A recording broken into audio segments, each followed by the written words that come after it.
او چی عدل پاسمان خطلین ورد قدرمندو منوالو اوریدونکو دا خکل مدحیه کلام پیاد دا خلیفہ دویم حضرت عمر فاروق رضی اللہ تعالی عنہ تاسو تا پدیر خوگ او دردیدلی آواز دا ناتخوان سید عثمان علی شاہ صاحب دا ہوم سٹوڈیو سوات لخوا وراندگی چی کلام دے دا بابای ملکن عبدالحکیم قادری بابا او چی عدل پاسمان خطلین ورده او بشر داسی چپ پخر او د بشر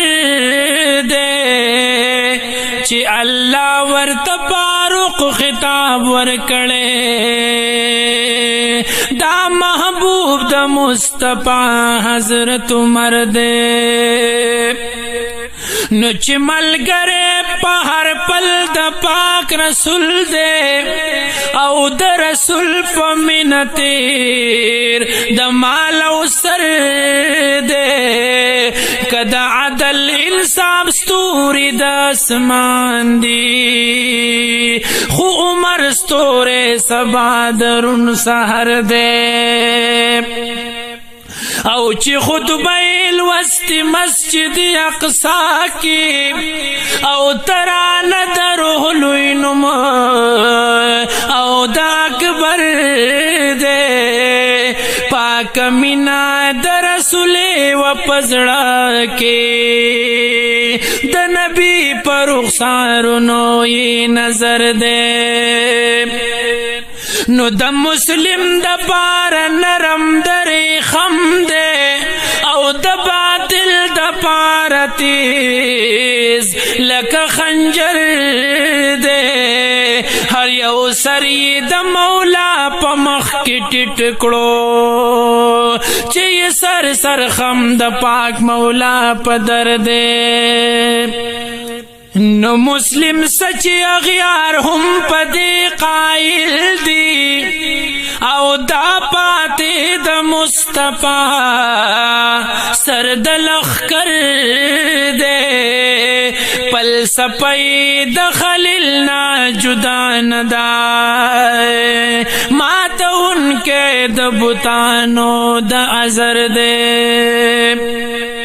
او چی غروری دا باطل کرو دڑی وڑی او ہر جلالی دا مولا تور خنجر دے چی ورکڑے مولا زیر دا جنت دے نہو لسو کی راغلے بختور دے نو پلسطین دا ایران پوری واخلا او دا اسلام بیرغ پلاس دا دلاور دے دا عمر زندگی رمز دا قرآن دا ہر مومن پا دا غلاز باند خبر دے او دا عمر پکار نامو دا اسلام پخر او لک تخم دا اسلام دا گلو کر دے چی منشائی دا توحید و رسالت وائے پس دپ کی دا مقصود لک گوہر دے نو چی منشائی دا توحید و رسالت او پس دپ کی دا مقصود لک گوہر دے قادری دا خدے رحمت پا غواڑو کا صدق دے کا عثمان دے کہے در دے